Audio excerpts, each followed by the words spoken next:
বেশ কয়েক মাস পর একটু ঘোরাঘুরি করলাম। নিজেদের মতো করে সুন্দর কিছু সময় কাটালাম। খাওয়া-দাওয়া করলাম। সাথে রমজানের টুকটাক বাজার করলাম। এসব নিয়ে থাকছে আজকের ভিডিও। হ্যালো এভরিওয়ান, আসসালামু আলাইকুম। This is lima and welcome to lima আপু। কেমন আছো সবাই? লাস্ট কবে যে এভাবে ঘুরতে যাওয়ার জন্য রেডি হয়েছি ভুলেই গেছি। ঘোরাঘুরি করতে আমি অনেক বেশি পছন্দ করি। বাট সময় এবং পরিস্থিতির কারণে চাইলেও বেশ কয়েক মাস বাসা থেকে বের হওয়া হয়নি। বের হয়নি বললে ভুল হবে। বের হয়েছি, তবে ঘোরার জন্য না। কোনো না কোনো দরকারে বের হওয়া বাসায় থাকতে থাকতে আমি একদম বোর হয়ে গেছি। ঘোরাঘুরি করতে পারলে মনটা অনেক ফ্রেশ লাগে। হাজার ব্যস্ততার মধ্যেও নিজেদের সময় বের করে ঘোরাটা জরুরি। তবে মন ফ্রেশ থাকে। আর মন ফ্রেশ থাকলে শরীর ভালো লাগে। এনিওয়ে, আজকে আমি চলে এসেছি বেউথা। বেউথার নতুন রূপ দেখতে বেশ ভালো লাগছে। এখানে এসে বেশ কিছু ছবি তুলি এবং দুজনে মিলে অনেক সুন্দর সময় কাটাই।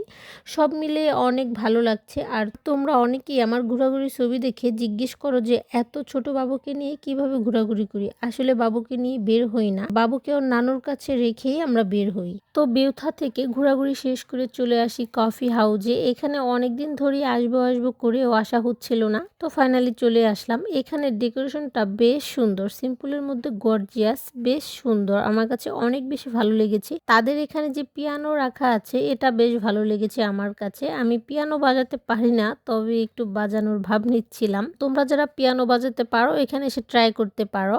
আর এখানে পরিবেশটাও ভালো, আশা করি ভালো লাগবে এখানে আসলে। তো আমরা অর্ডার করেছিলাম একটা ওয়াফেল এবং কফি। ওয়াফেলের টেস্ট একদম পারফেক্ট ছিল। যারা ওয়াফেল খেতে পছন্দ করো তারা অবশ্যই এখানে আসবা। যাই হোক, ঘোরাঘুরি খাওয়া দাওয়া তো অনেক হলো। তারপর চলে আসি বাজারে। রমজানের টুকটাক কিছু বাজার বাকি ছিল, সেই বাজারগুলো নিতেই বাজারে আসা।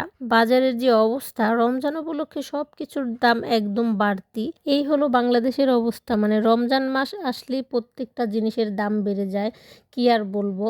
মানে কিছুদিন আগেও বেগুন কেনা হয়েছিল 20 টাকা কেজিতে, আর গতকালকে কেনা হয়েছে 100 টাকা কেজিতে। তো যাই হোক, এগুলো নিয়ে বেশি কিছু বলতে চাই না। আল্লাহ সবাইকে হেদায়েত দিক। বাই দ্য ওয়ে, আমার ভিডিওটি কে কোন জেলা থেকে দেখছো অবশ্যই কমেন্ট করে জানাও। আর যারা নতুন দেখছো আমার ভিডিও তারা অবশ্যই আমার পেজে একটা ফলো দিও।